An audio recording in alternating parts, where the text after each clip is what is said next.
Oh, hi everybody. Ezra Levant here. How you doing? It's great to be back in the chair on our live stream. And part of the reason for that is that our regular talent are doing very special missions. You may know that our chief reporter, Sheila Gunn-Reid, is in Belém, Brazil, where she is covering the United Nations conference about global warming. I was talking to Sheila this morning, and the juxtaposition couldn't be crazier.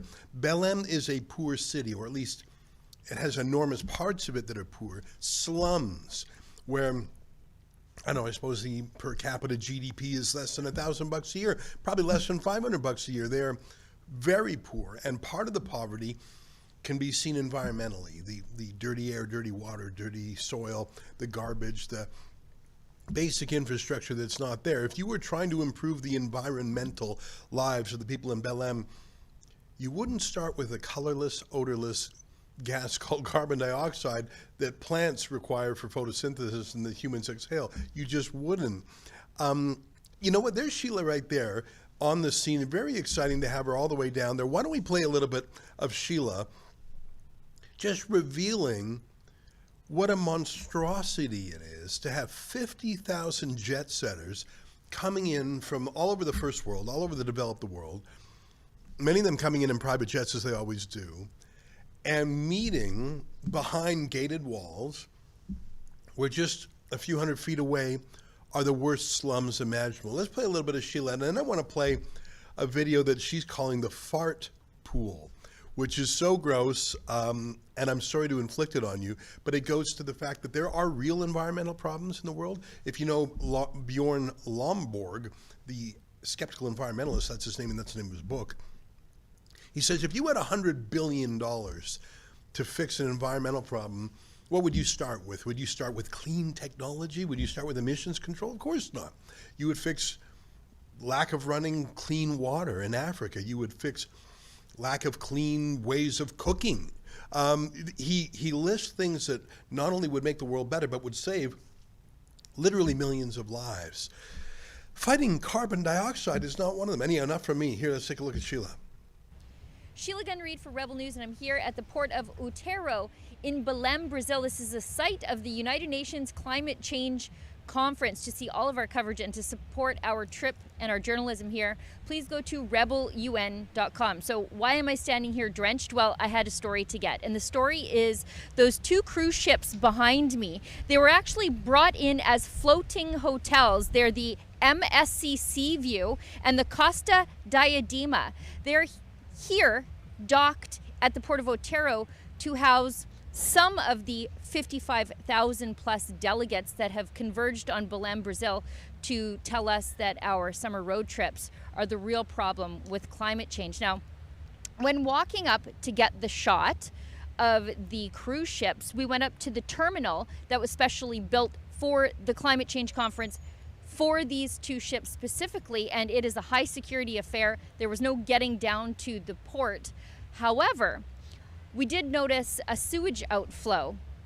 You see, Belém, Brazil processes roughly 4% of its sewage. Only 20% of the wastewater is even really captured. 20% of households here have access to the sewage system. So the sewage just flows everywhere, and you can smell it, and it is flowing into the port behind me, which is known as the mouth of the Amazon, or the gateway to the Amazon, and right past the cruise ships. Not that these hypocrites will ever notice. We had to hop an Uber to get to the port of Outeiro, and I was curious how long it actually takes to get from the port to the climate change conference, and wouldn't you know it, it's directly on the United Nations website, 33 minutes one way. So well over an hour in heavy traffic in a car or a bus to get to the climate change conference. For Rebel News, here in Belém, Brazil, I'm Sheila Gunn-Reid. I can tell you right now that there will be no meaningful agreement at the Brazil conference.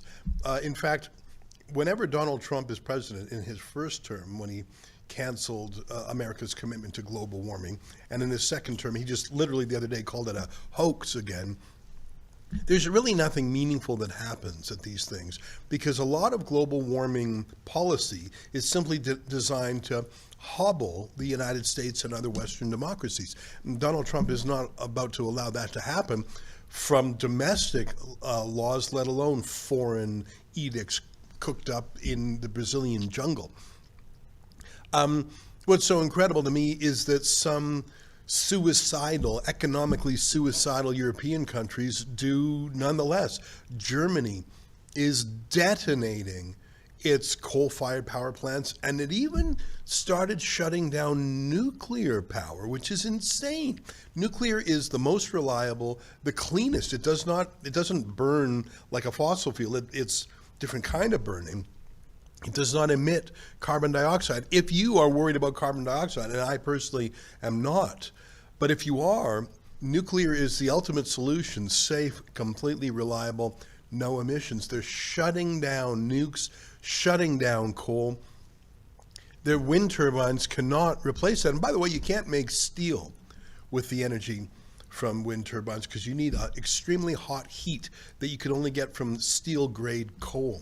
Anyways, it's incredible to watch Germany, which used to be one of the mightiest countries in the world. I don't know if you know this, but about a year ago, Russia, which has so many sanctions on it right now, which is waging a terrible war right now, Russia in the last 2 years has exceeded Germany in terms of GDP. Russia is now bigger than Germany. It's on a purchasing power parity basis. How is it possible that a country like Russia with so many sanctions on it, where you can't, there's no banking allowed, you can't use Interact there, you can't use credit cards, companies are not allowed to, oligarchs are not allowed to travel. I live here in Toronto, and at the Toronto International Airport, there's this huge plane. Olivia, I don't know if you've ever seen it. One of the world's largest airplanes is just parked on the runway. See if you can find it there. Search Russia plane Toronto Pearson, because it's touched by sanctions. Like this enormous plane that's been stranded in Toronto for 3.5 years because does it violate sanctions to travel back and forth? It's one of those monstrous Russian planes. I don't know the name of the company, but Antonov, I think. Yeah, that's it there. Seized Russian cargo plane, briefly seen on the move at Toronto Pearson Airport. I can tell you it's not on the move. It's still there. That really is one of the largest planes in the world. Do you see my point? How can a country that is so weighed down by sanctions exceed Germany? Well, the answer is because Germany has committed economic suicide by cutting off its own power. I want to show just one more video. I don't think that was the one that Sheila referred to, Nova Doka Park, or the fart pool. Can you play that one, please, Livia? Here's another one from Sheila. Take a look. Sheila Gunn-Reid for Rebel News. I'm here in Belém, Brazil. I'm here covering the United Nations Climate Change Conference. You might call it COP30. That's what they say in the UN parlance, but really it's the gathering of the hypocrites, and it happens every single year. Now, right now I'm standing in one of the first revitalization projects that the city of Belém underwent. It's called Nova Doka. That's the park name. It's a long linear park, and it goes along a canal. Now, the canal is one of those untreated sewage canals, but the city has done its best to disguise it by planting flowers in the untreated sewage.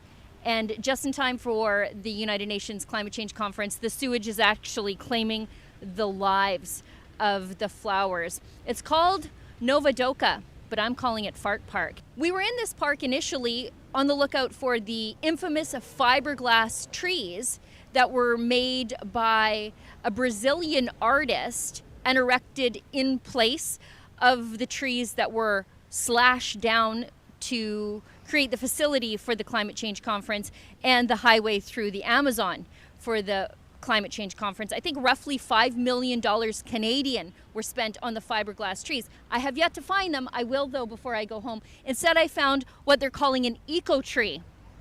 Again, because they cut down a bunch of trees. In the place of the real trees, they've erected these rebar structures and then put fast-growing vines up the structure, again, in lieu of actual trees. And let me remind you, we are in the Amazon rainforest. Look, people who watch my work know that I am by no means an animal rights activist. I realize that animals and humans are all part of the circle of life. And of course, I eat animals, but there was something very tragic and heartbreaking about seeing these little birds plucking around in the raw, untreated sewage in a park that is here to mask the environmental damage that took place for the environmentalists to have their week-long party in the Amazon. For Rebel News, in Nova Doca, in Belém, Brazil, for the United Nations Climate Change Conference, I'm Sheila Gunn-Reid. She's doing some great work down there. You can see all of her reports at rebelun.com. Can I please make a reference to being up Schitt's Creek? Can I say that? Because I don't think I'll ever be more fitting than that. She called it, what did she call it? Fart Park or something. It's really funny, but it's actually pretty sad. I feel like David Menzies here with an old classical rock reference. You know that song, I forget who it's, they took all trees, put them in a tree museum, and they charged all the people $1.50 just to see them. Don't it always seem to go? You know that one? Who's that? Mitchell. They in the Amazon, they took the trees and put them in a tree museum, and then they put out those metal and fiberglass replicas. So awful. Forgive me for all the pop culture references, but did you ever see a show a few years ago that was really fun? I thought it was really funny. I think it was called The Last Man on Earth, and it's about I forget the name of the comedian. He thinks he's the last man left on Earth, and then as the show goes on, and he discovers another person, and he gets a girlfriend, and then he discovers someone else, and he wishes she was his girlfriend instead, and they discover some guys. It's one of the funniest shows on TV. So let me show you a clip of when the last man in the world, or at least he thought he was the last man in the world, was living, I think, in Beverly Hills or something, and he meets someone who he thinks is the last woman in the world. So he's really excited to have a friend, and I don't think they're boyfriend and girlfriend at this point, but he's showing her around his house in Beverly Hills that he sort of took over because he's the last man in the world. Is this a comedy, or is this the United Nations Environmental Conference in Brazil? Take a look. So this is my toilet pool. And here's my garbage pool. And this is my margarita pool. You swim in that? Well, I swim in it, I drink out of it. There's really no wrong way to use a margarita pool. You know what I mean?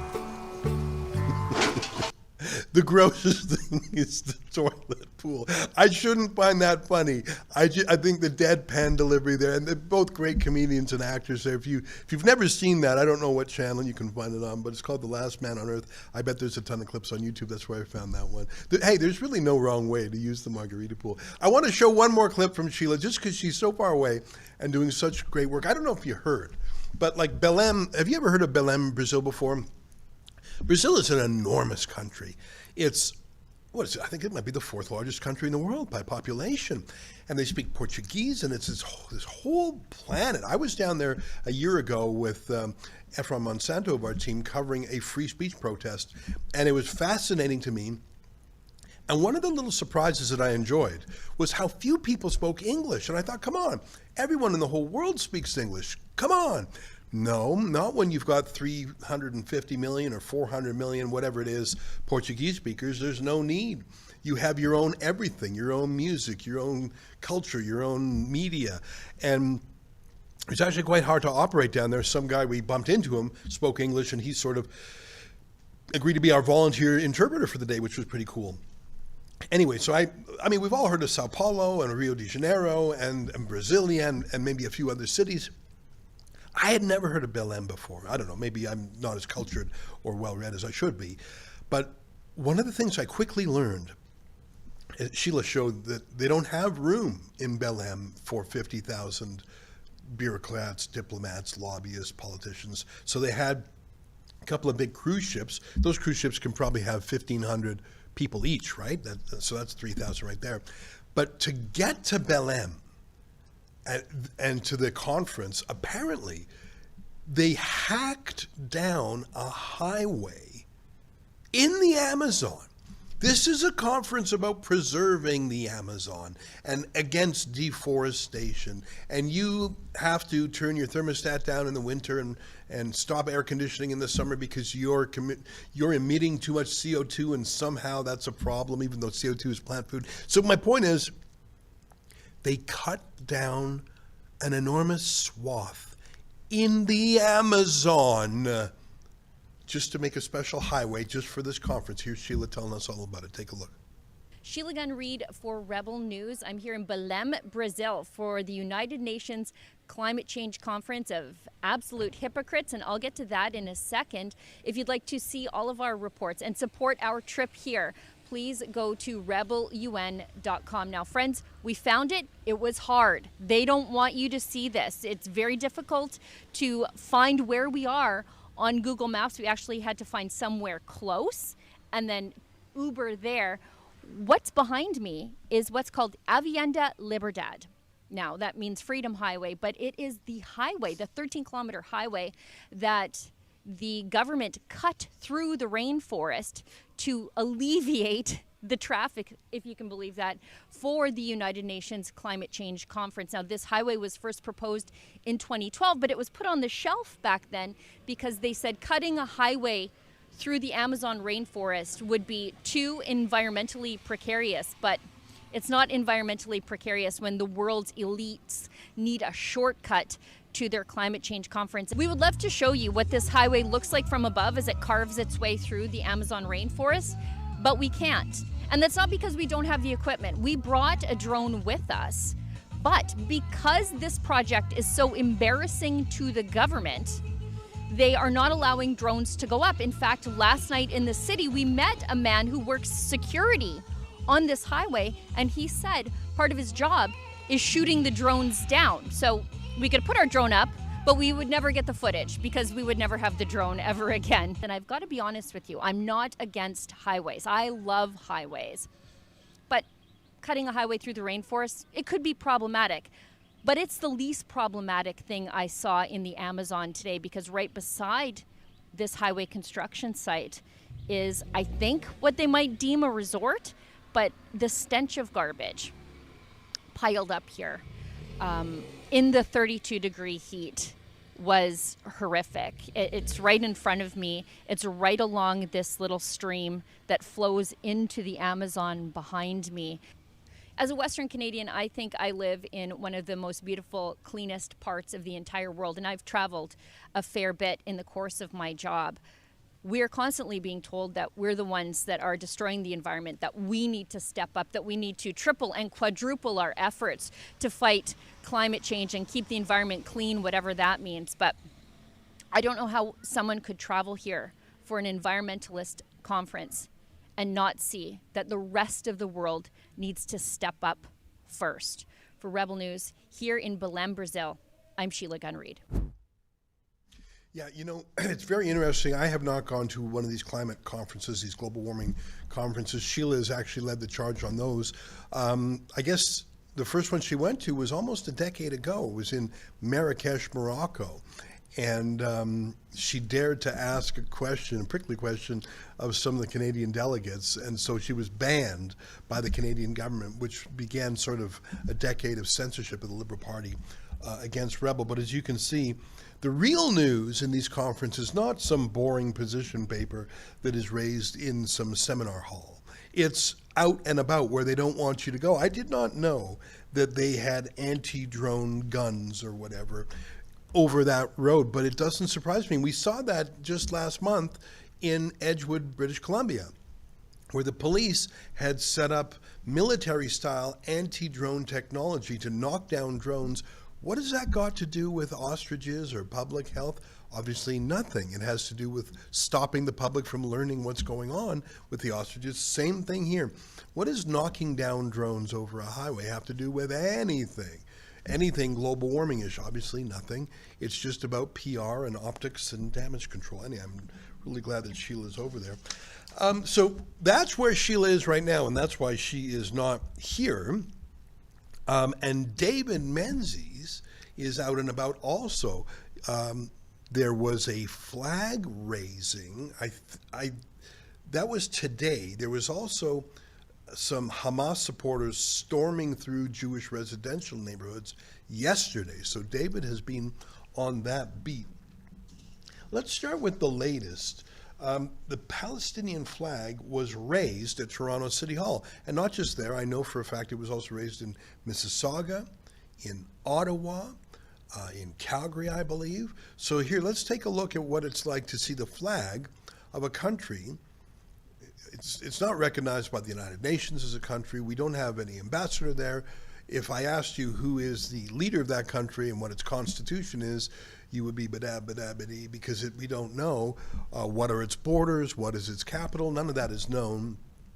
But simply that Mark Carney said, I recognize that you're a country. So now Palestinian activists across countries, Canada say, okay, we're going to raise the flag on Canadian property. How gross is that? Take a look.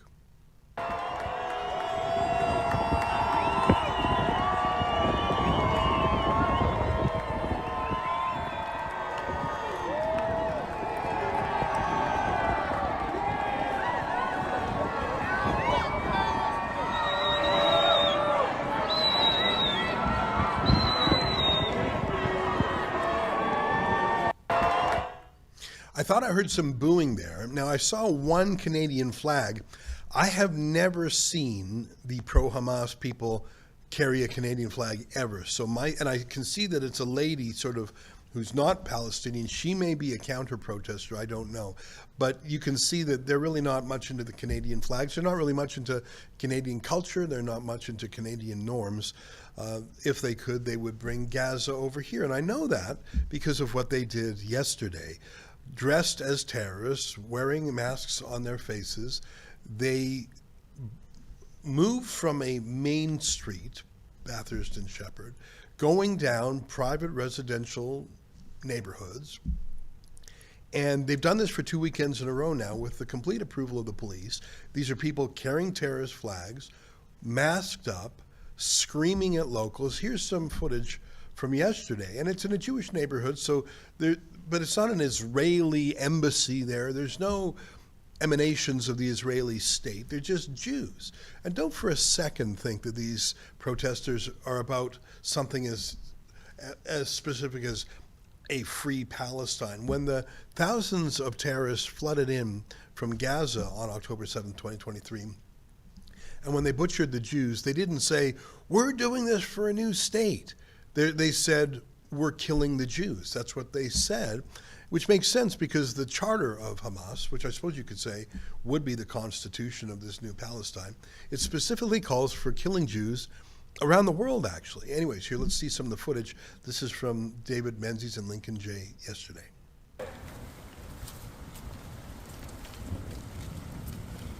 the truth is that you're on your way to hell. You're the same as all the rest of the sinners of this world. You've just been deceived by another satanic deception. Another deception you've been deceived by into following this Antichrist agenda. That's right, praise the Lord, you're hearing this message and you're getting stuff right here, hearing the only message that can save you. So what you're hearing in the background is actually a lone counter-protester, a Christian pastor, who has brought a megaphone and is preaching Christianity at these pro-Hamas marchers. So that's the loudspeaker. I haven't seen this clip here, so I don't know if in this clip they shouted any locals. I know that last weekend when they did the same thing, they absolutely did. And, I have a slightly nuanced position on this because on the one hand, a public sidewalk's a public sidewalk. And if someone has a peaceful message, as in they're not threatening, they're not harassing, then I really can't argue against that, although these are not citizens of the Maine. And I think people who are here as guests on certain terms, they're here as temporary foreign workers or students, or they're applying for citizenship, if they engage in anti-Semitic conduct designed to terrify locals, they should be kicked out just pro forma. I mean, they have no right to be here. They're not citizens. So I think they should be deported with a much lower standard. But You can see that some of them are masked, some of them are dressed in a military style. They're carrying the terrorist flag. If a group of white Canadians were masked up and had, I don't even know what the flag would be, I don't know, a swastika, and I don't know if that would work. And if they marched through a Muslim neighborhood, and let's say they were called the Proud Boys or something, although the Proud Boys don't do that sort of thing, would the police stand by and let it happen? I'm not so sure. And here, they decide to engage. This is the dominance move, where and many of these people are not religious in their own right. It's just a territorial dominance move. We're going to turn this into a little mosque and have a prayer and block the public. There's over 100 mosques in the Greater Toronto area, but we're going to have a little mosque right here on the street to show dominance, and so you can't pass us by. It's sort of incredible. Olivia, are there other videos from David this morning? You know what? I think we had our truck that was actually shadowing. So this is yesterday still. What was ours? I think you had it there. I think it was that video right there, because I could see the truck pulling up on him. That video of David in his, that one that you just, that's the one there. So we had our truck, because if the police wouldn't stop them, well, we'd have something to say to them. And take a look at David and our truck yesterday. Hey folks, as you can see, we brought our beautiful Jumbotron equipped truck with us. It is flagging the message nohate.ca. If you're sick and tired of this ongoing hate fest that we see all over the streets of our great Dominion, please go to nohate.ca, sign the petition, and if you're able to, kindly make a donation so that we can recover our costs. Thank you.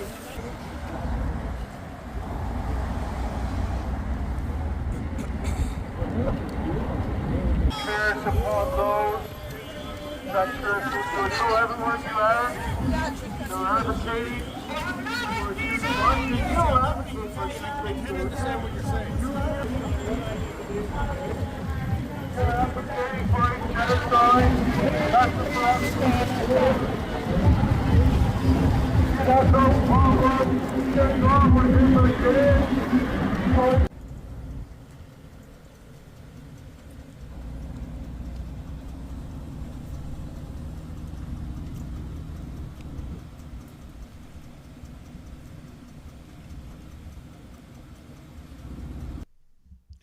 Well, there is the truck there, the least we can do.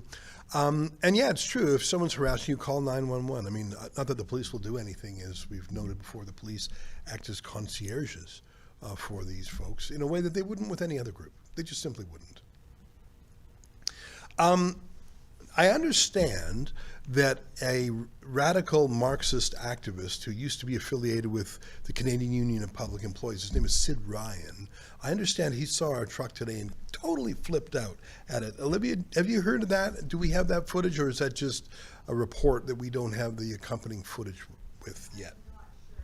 Okay, you know, if you don't have it, maybe, I don't know if Lincoln or Efron would have tweeted it, but maybe just take a quick peek, because, I mean, that truck is not threatening. That truck is the opposite of threatening. It has, it pushes back at the threateners. But for it to get that sort of reaction from Sid Ryan is very interesting to me. So if we have that, please do let me know.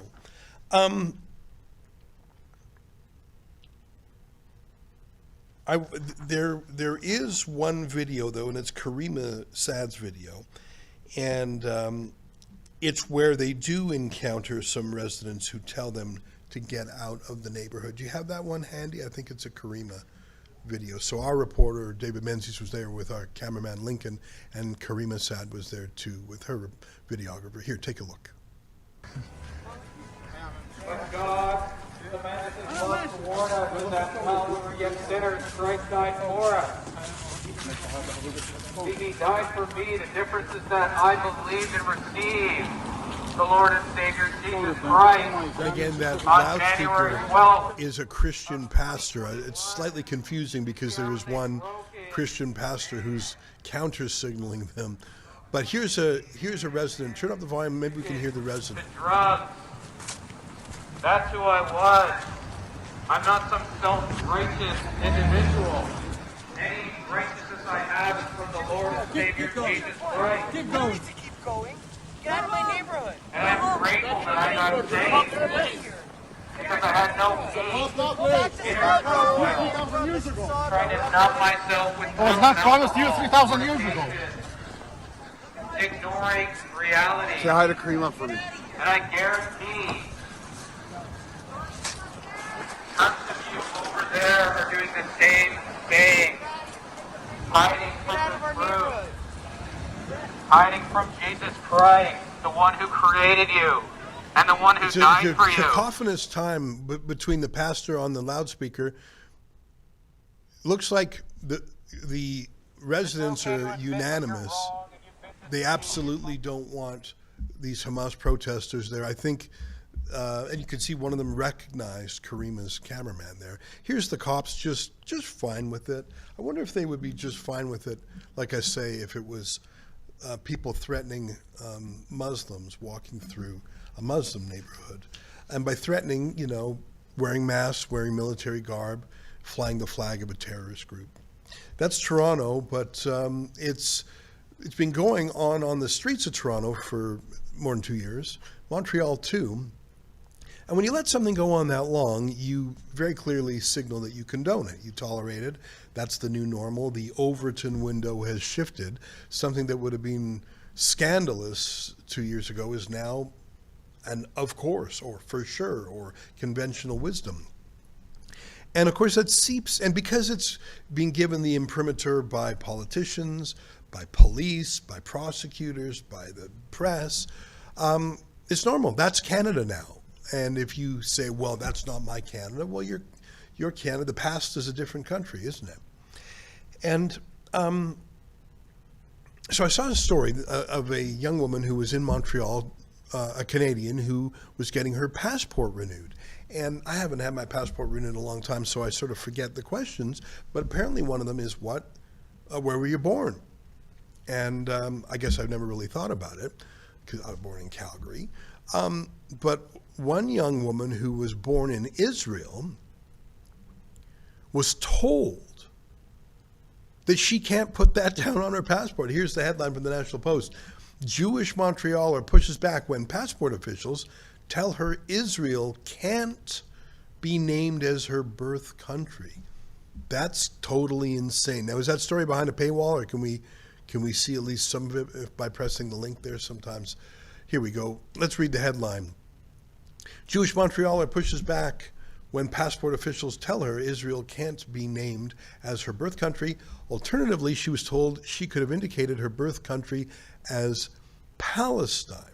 Now, I say again, Palestine is not a country. Some people say it's a country, but it's not a country by any measure. It doesn't have a constitution, it doesn't have borders, it doesn't have a capital, it doesn't have a leader. It's not recognized in any meaningful way. There are no embassies to it, no embassies from it. Its borders are unknown. There is a quasi-independent, there's the West Bank, which is the Palestinian Authority has local control. But Gaza is not a country. I know that Mark Carney says he recognizes its sovereignty. And I suppose that shouldn't be too surprising from the guy who recognizes indigenous sovereignty in Canada.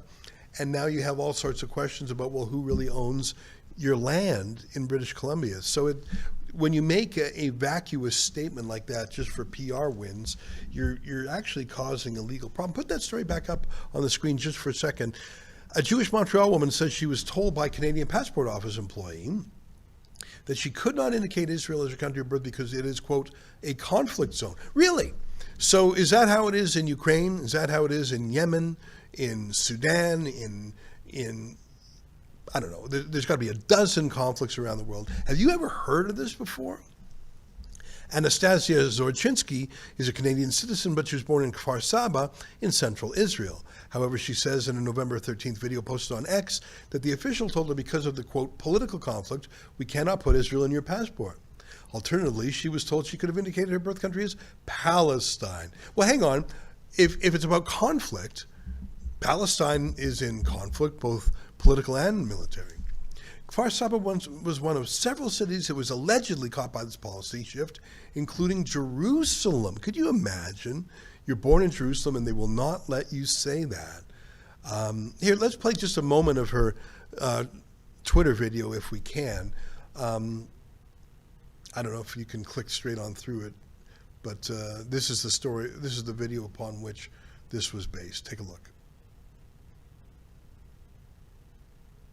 A Canadian passports employee told me yesterday that I cannot put Israel as my place of birth on my Canadian passport. Yesterday I went to submit all of my documents in person for a Canadian passport. And as the lady looks at my documents, after a minute, she tells me that we cannot put Israel as your country of birth next to your city of birth.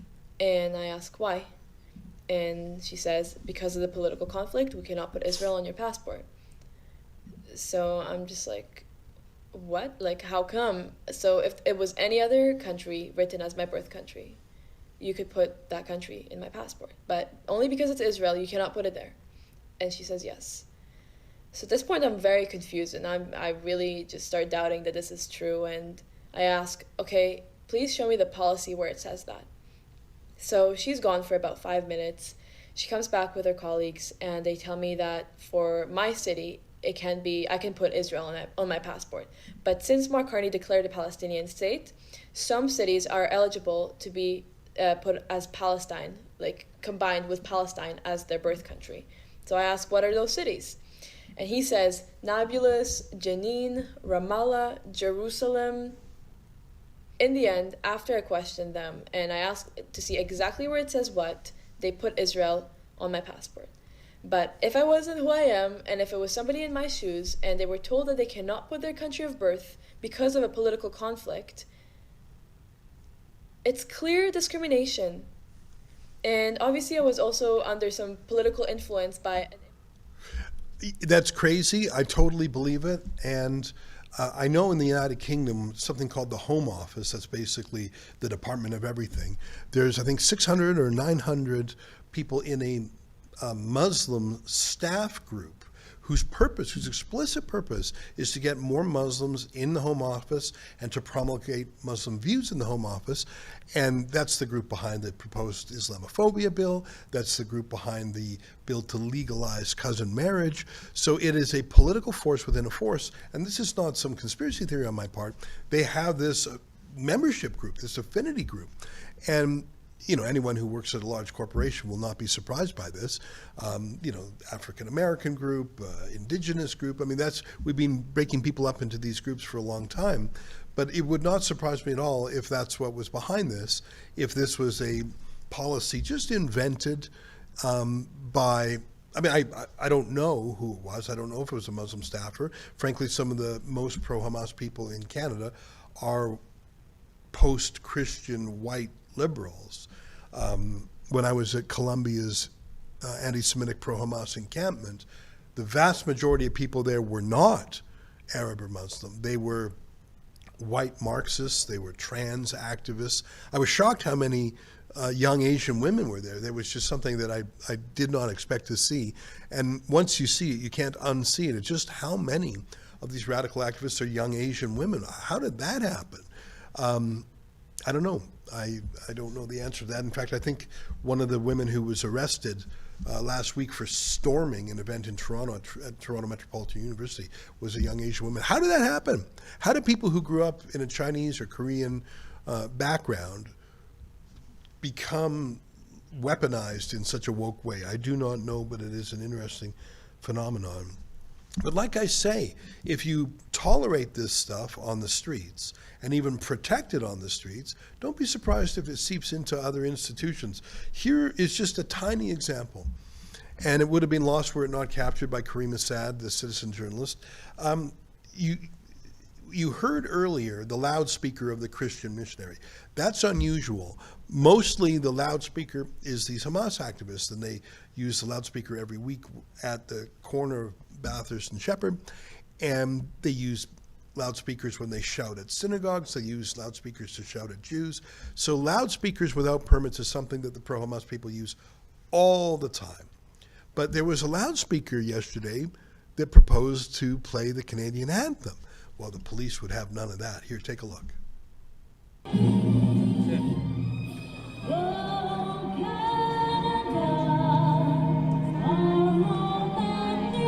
bother me during the national anthem, please. Don't bother me during the national anthem.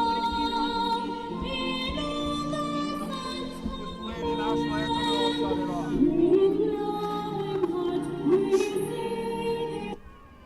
Excuse me, don't touch my property, first of all. That's all Canada you just disrespected. Do you understand that? Do you understand what you just did?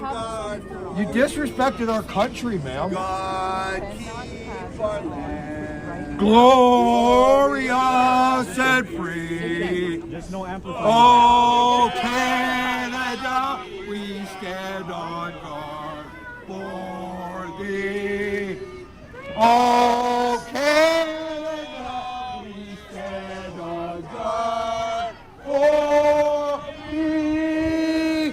God bless Canada. Can you imagine a cop coming over and turning off Canada? Upside down, Bill. Just completely upside down. I attended several of those pro-Hamas protests, obviously not with the protesters, in Bathurst and Shepherd. The idea that the police would turn off those loudspeakers was unthinkable. They let the pro-Hamas supporters shout with an amplified PA system at the Canadians there for hours every Sunday. And some guy turns on O Canada, and we all know O Canada just lasts a couple of minutes. They won't let him play that. By what authority? By what authority do they do that, but not turn off the PA system for the Hamas supporters? Just absolutely incredible. And by the way, if it happens in Toronto today, it'll happen in your place tomorrow. I mean, Mississauga is it's almost 60% foreign born, and they had their flag raising on the weekend as well. It'll come a little more slowly to other places, but it happened in Calgary. They had the flag raising there. Now, the mayor there has said going forward he's going to stop any foreign flag being flown, which I think is the right approach. I mean, flying a flag is a meaningful thing, and you can't just impose a different team's colors over your own. I mean, it always rubs me the wrong way when I see Canadian military with some sort of United Nations badge or patch on them, or even helmet, because they're not signing up to the UN Army, they're signing up to the Canadian Army. Here's the story from Calgary. Calgary mayor looks to ban national flags at City Hall. Palestinian group calls timing very hurtful. Oh, shut up, very hurtful. You're terrorist supporters. I mean, it's the chutzpah here is just off the charts. There's the new mayor, Jeremy Farkas, he says, who just absolutely trashed the incumbent, whose name was Jyoti Gondek. And one of Gondek's first things that she did when she became mayor was refuse to attend a peaceful Hanukkah candle lighting at City Hall. Got nothing to do with Israel, got nothing to do with Gaza. Hanukkah, as you may know, is a Jewish holiday that comes around approximately at Christmas time. And there's a friendly rabbi who runs it. There's only about 50 people who show up. Calgary's not a particularly large Jewish community. And she refused to go. She called it divisive. Can you imagine? Anyways, Jyoti Gondek got just absolutely torn to ribbons in the election, which was just a month or so ago. She came in third. She got 20%. And it was just very interesting to me to see that. Imagine going from first place. The mayor has all the advantages of an incumbent, huge name recognition. You control the media agenda in so many ways every day. Just your announcements become news. You don't have to beg people to cover you. So the fact that she came in third was very interesting to me. Anyways, that's. I'm not saying any of the candidates in Calgary were strong.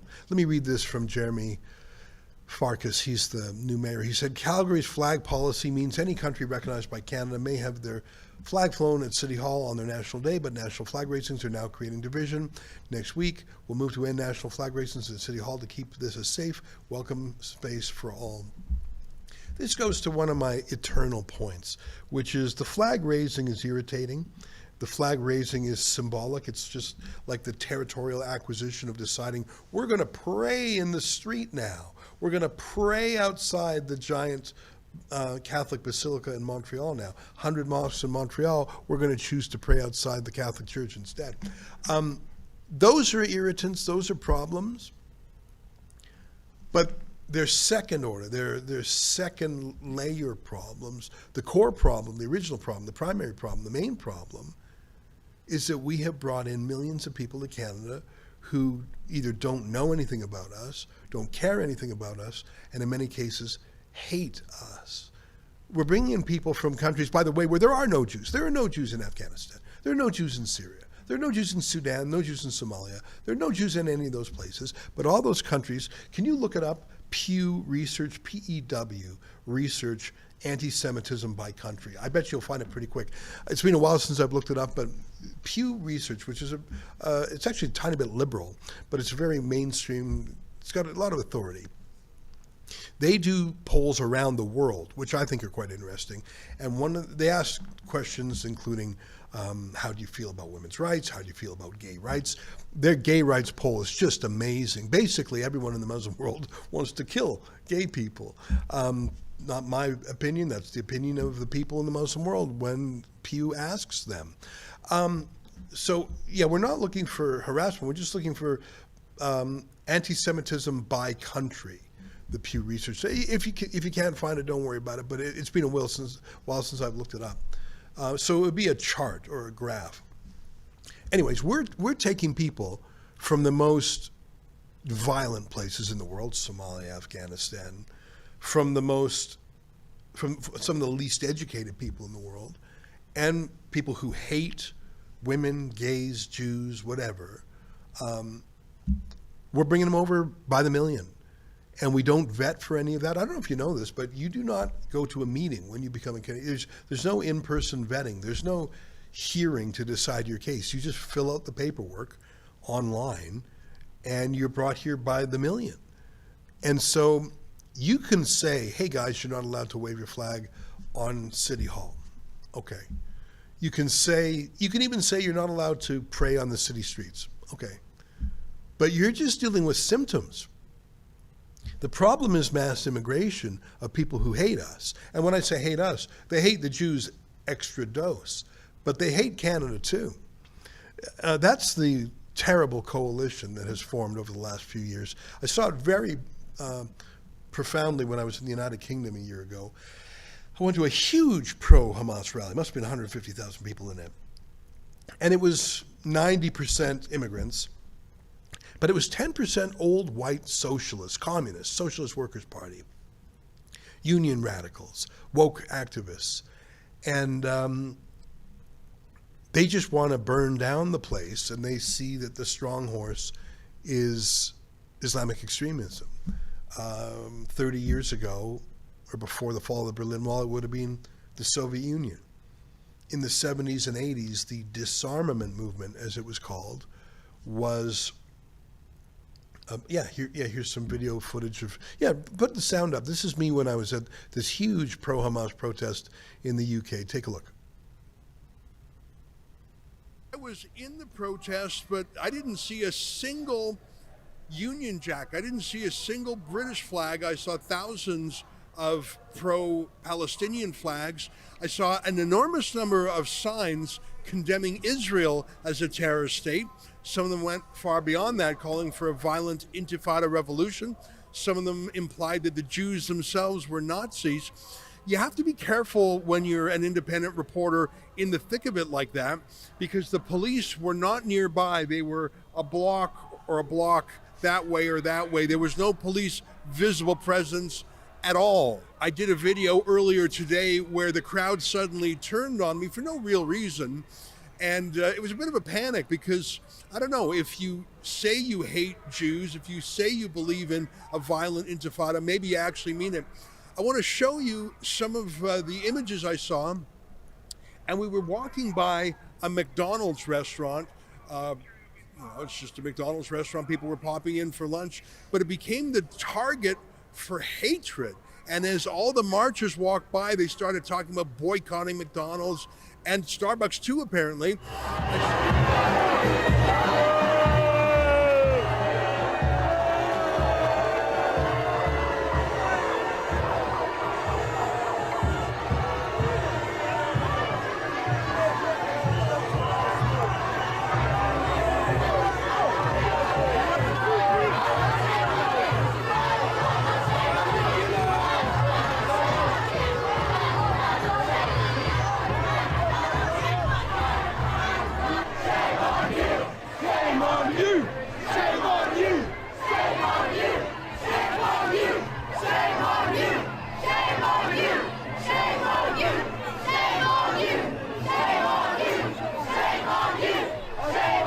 I didn't quite understand that. Has McDonald's taken a foreign policy position? I don't know.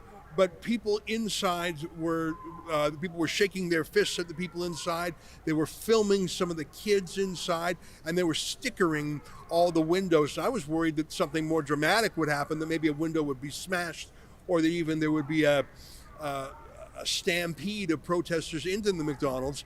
At least when I left 10 minutes ago, that had not happened. It's quite a juxtaposition. The Savoy has been here, I'm going to guess, for more than a century. This is part of Britain that's sort of like Broadway in New York City. There's musicals and plays and dramas and restaurants. It's a tourist mecca. It's a little bit like Times Square, a little bit like Broadway. And to have these marchers chanting for Hamas and threatening boycotts, it was quite terrifying. Why are you away? I don't want you in it. They're not chanting for Hamas. Why? Are you against Hamas? Look, I'm not. Okay, get your hand off me, lady. No. They're not chanting. You are representing. You are changing a narrative by creating a reality that didn't take place. Are you against Hamas? It doesn't matter what I am. So you're not against Hamas? I'm contesting you lying. What am I? I'm contesting you presenting a different view for the viewers.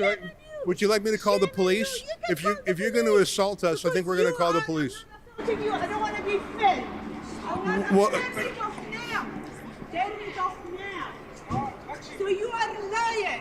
You are the source of the problem because you're dehumanizing people. I would never touch the flag. We were just standing here. It's your right. The flag is being used. Are you okay? Camera. Are you okay? You're horrible. You should be arresting them. Why did you snap in your shot? Sir, you cannot film her because obviously she's not giving permission to film. Well, I know the law about filming, and if you're at a public protest, you have no reasonable expectation of privacy. She's clearly distressed about it, okay, so can you... Yeah. Can I do what? Can you just be mindful of her feelings, how she is? Absolutely. Thanks, officer. Keep the peace, yeah? gents. Keep the peace. Thanks, fellas. Well, I heard quite a few pro-Hamas chants from the river to the sea, Intifada revolution. You could see some of the signs. She has no idea what I saw or what I heard. She just didn't like the fact that I was reporting on a pro-Hamas protest and calling it that. I asked her if she was against Hamas, and obviously she refused to say so, and she had a little bit of a freak out. I don't know, that's why I'm saying that we don't have our microphone flashes on that identify us.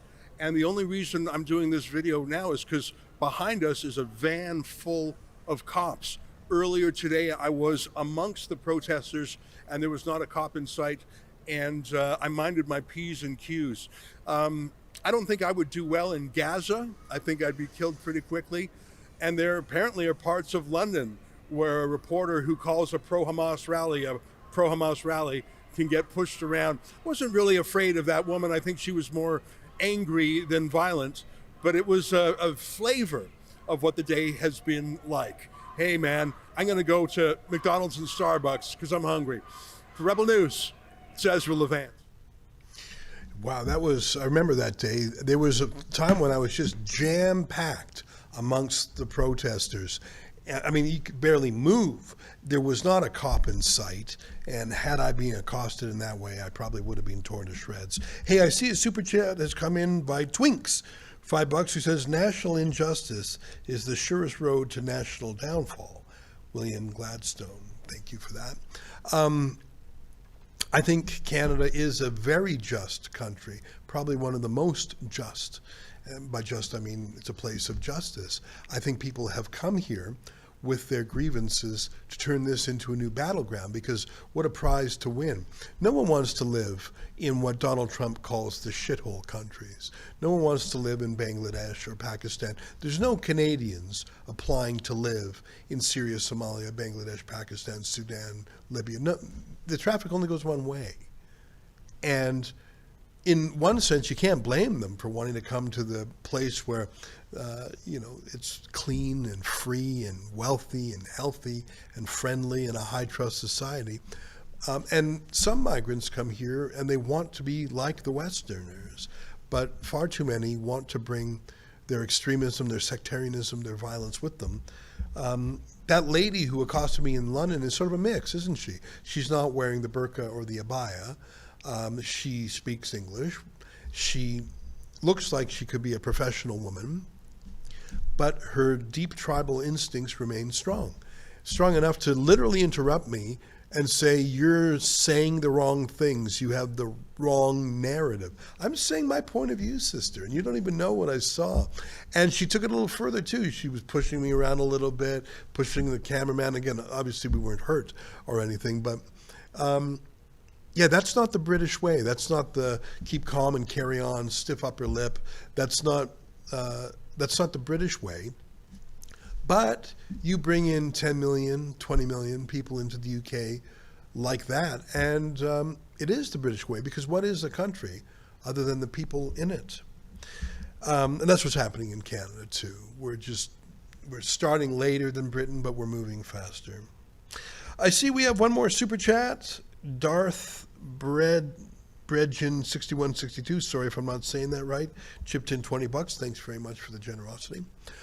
So that's pretty much the show for today. I can hardly wait to hear back from David Menzies to hear how it went. Can you take a super quick peek in Slack to see if there's a video of Sid Ryan of QP accosting us at the flag waving today?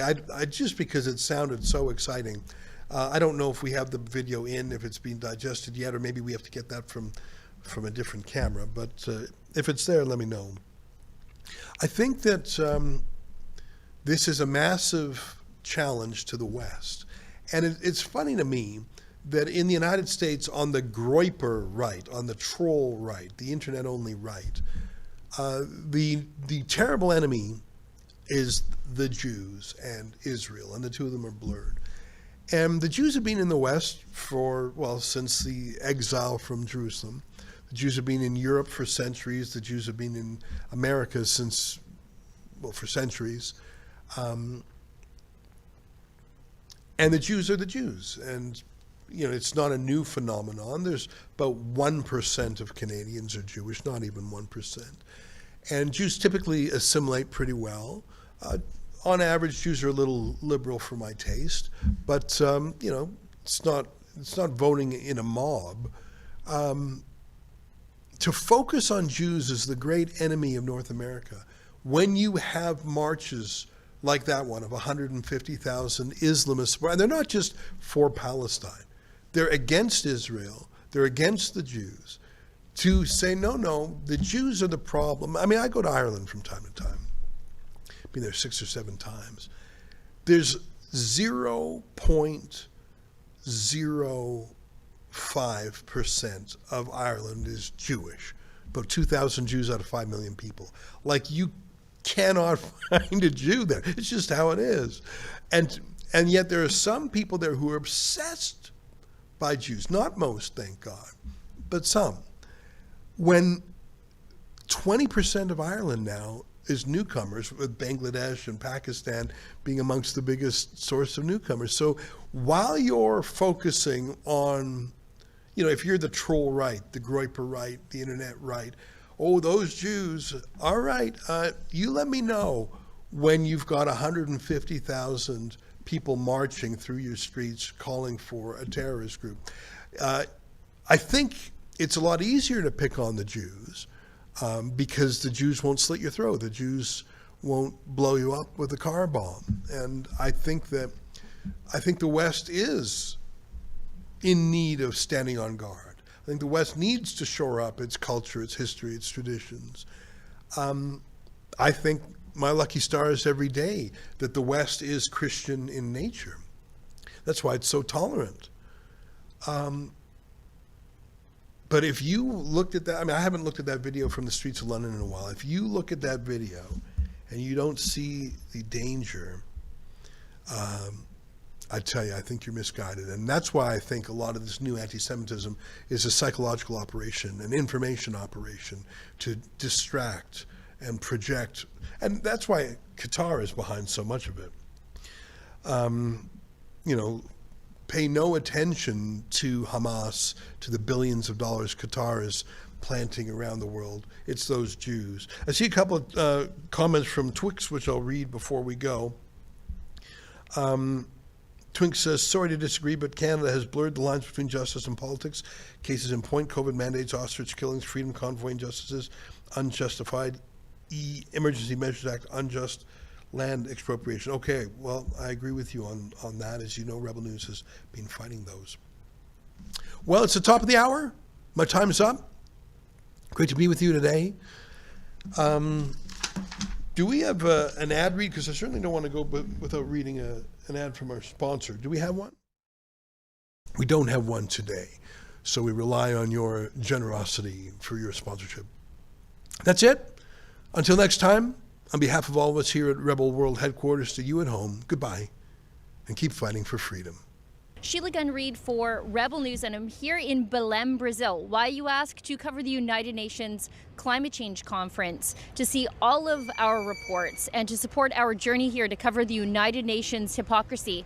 Please go to rebelun.com.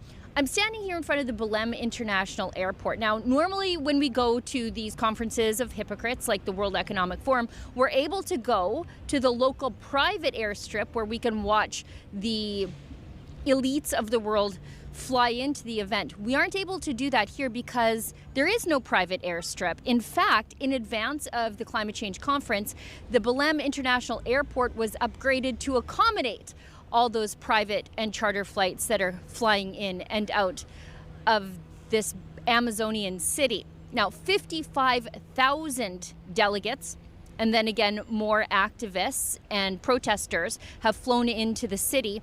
And I did the math. I ballparked the flights for 55,000 people at about 165,000 tons of CO2. Again, if you care about those sorts of things, I really don't. Now, that's roughly about the same annual emissions as the Cook Islands and other equatorial small countries. But to put it in terms of the Western world, and specifically in the terms of Canada. So it's the equivalent of about 9,000 Canadians' annual emissions. These are people just trying to survive in our extreme climate, in a huge spread out country, heating their homes at -30, driving to work because there's no subway across the prairies, moving food and freight thousands of kilometers. Meanwhile, these climate elites burn the same carbon budget in a week for their selfies in the Amazon.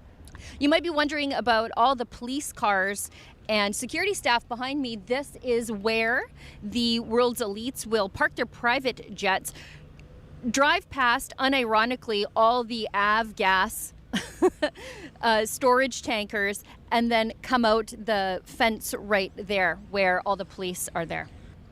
As I pointed out in a previous video, the climate change delegates are greeted by lectures for fossil fuel executives, but they come out of the heavily air-conditioned airport and are greeted by rows and rows of idling diesel buses, again heavily air-conditioned, just sitting there waiting for the climate scolds to jump in and head off to the heavily air-conditioned conference. It's plus 33 outside where we're working right now. Here in Belém, Brazil, for Rebel News, I'm Sheila Gunn Reid. 55,000. You like the hat? Me too. Same strong message about making Canada great again, but in a really cool color, black and gold. There's other colors available, and it's an all-Canadian site. So if you want to signal your tribe or trigger a Liberal, go to mcgahats.ca today. Canadians know the national anthem. They stand in silence to remember those who died for this country. But not every Canadian knows their rights and freedoms. The Freedom Passport will change that. It looks and feels like a Canadian passport, but contains the Canadian Charter of Rights and Freedoms in a portable, easy-to-read format. The Freedom Passport. Order one for yourself and for all the freedom lovers that you love at freedompassport.ca.